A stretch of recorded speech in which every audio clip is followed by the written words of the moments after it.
30으로 의견 많이 보내주시기 바랍니다. 자, 주간 사건 사고 소식을 알아보는 배상훈의 사건본부, 배상훈 프로파일러 나오셨습니다. 어서 오세요. 안녕하세요.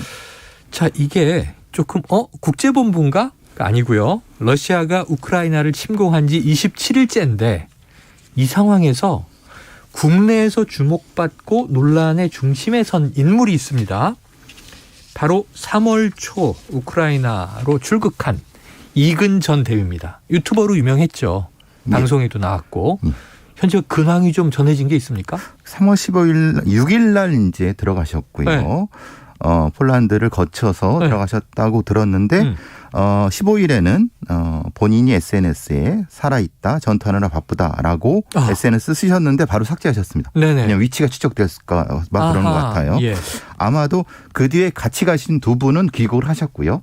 나머지 같이 가신 8분이 우크라이나 모처에 있는 것 같은데. 많이 들어갔네요. 한 명이 아니라. 예, 왜냐하면 팀으로? 예, 팀으로 들어간 것 같습니다. 그러니까 우리 팀, 나의 팀 이렇게 표현하는 거 보니까 현역 해병 그건 또 군인도 다른 부분 따로. 따로고 모르겠습니다. 그거는 이제 확인해봐야 되겠지만은 네네. 어쨌든 현재 폴란드 접경 지역 근처에 있는 것 정도인데 그것도 확실하지 않습니다. 왜냐하면 노출을 꺼려하니까. 어쨌든 삭제됐지만 살아있다, 전투하느라 바쁘다 이런 이제 소식까지 왔는데, 자, 이근 전 대위는 해군 특수전단 UDT 출신입니다.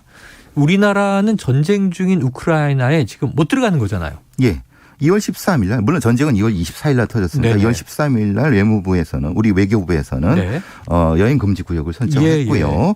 왜냐하면 위험 지역이지 않습니까? 그러니까 당연히 우리 국민이라고 하면 우리 국민의 여권을 가지고 그 지역에 들어가면 안 되죠. 안 된다. 여권법에 의해 처벌을 받게 되는데 그거를 무시하고 들어가신 거죠. 네. 예. 그런데 이 우리 외교부의 방침을 무시하고 들어갔는데 우리 국민인데 주장하는 바가 또 있더라고요. 예. 젤렌스키 우리 영웅이시죠. 우크라이나 대통령이 예. 반팔티 입고 나오지 않습니까? 전쟁을 지휘하고 계시는데요. 의용병을 공개 요청을 했고. 의용병. 예. 외국 의용병이죠. 예.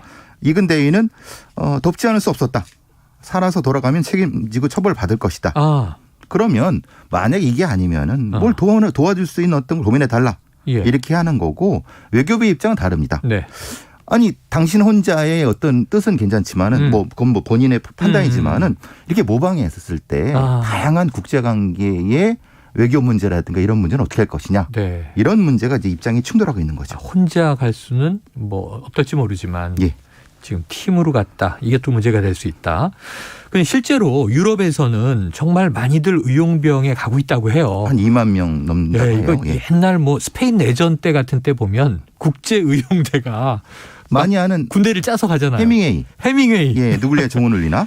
그게 바로 그 경험을 이제 쓴 거기도 그렇죠. 하고요. 자, 그런데 반면에 또 우리나라 국가 입장에서 보면 러시아와 외교 문제가 엮일 수 있는 거죠? 왜냐하면 이근 대위가 우리나라 군복을 입고 무기를 들고 팀을 짜서 러시아 군대와 교전을 했을 경우 그럼 러시아 군대는 이근 대위의 팀을 어떻게 파악할까요?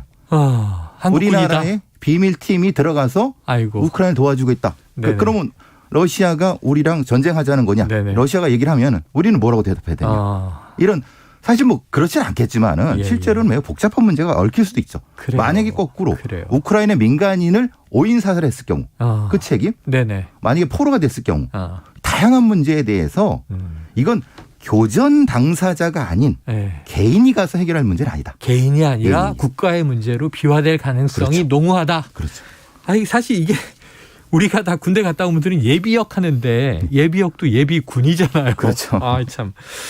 만약에 포로가 되면 어떻게 돼요? 포로가 되면은 이게 이제 정규 군이 아닌 상태고 그러면 그 러시아군에서 간첩 물론 본인은 의용군으로 얘기하겠지만 의용군입니다. 교전 당사자인 우크라이나 군이 아닙니다. 그렇다고 하면 이걸 일종의 제네바 협정의 포로로 인정하지 않는다. 전쟁 포로로 인정 안 한다. 그럼 직결 처분에도 무방하고. 근데 다양한 형태의 어떤 구실을 해갖고 우리나라의 어떤 배상이라든가 왜냐하면 러시아군이 다쳤을 때 여기에 대한 배상을 우리한테 지급했을 경우 어떻게 할 것이냐.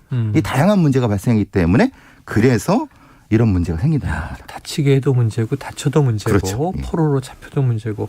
자, 이근 전 대위 역시 이게 살아 돌아간다면 법적 처벌을 받겠다 이런 입장을 밝혔는데 이거는 법적으로 처벌받을 행위인 건 명백한 거죠? 명백하죠. 네. 여권법 위반입니다. 여권법 위반. 네, 1년 이하의 징역, 10만 원 이하의 벌금인 거고요. 네. 더 큰 거는 형법상의 사전죄.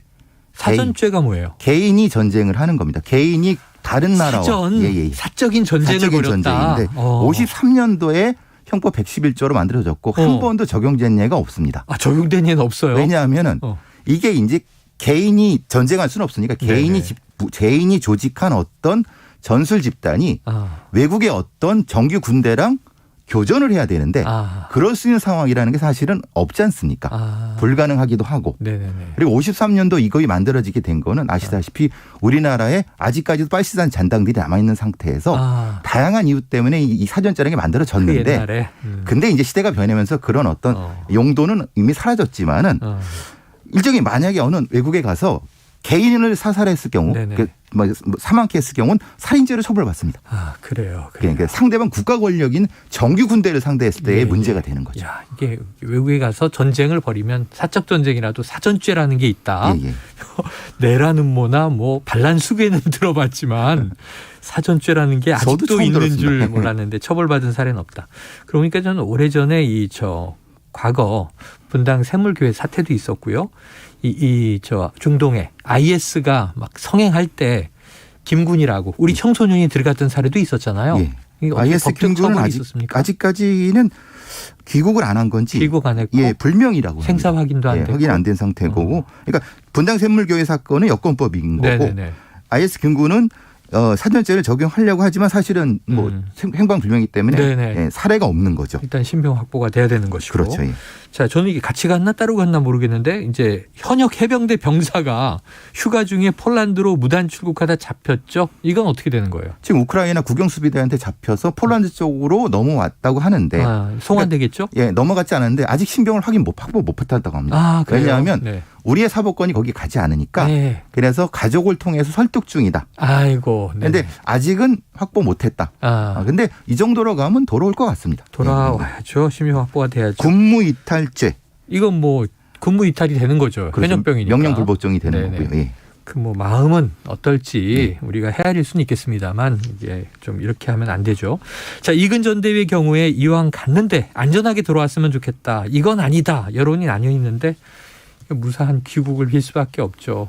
우리가 이제 이런 평화유지 활동, 전쟁 피난민 보호 활동 해도 되지 않습니까?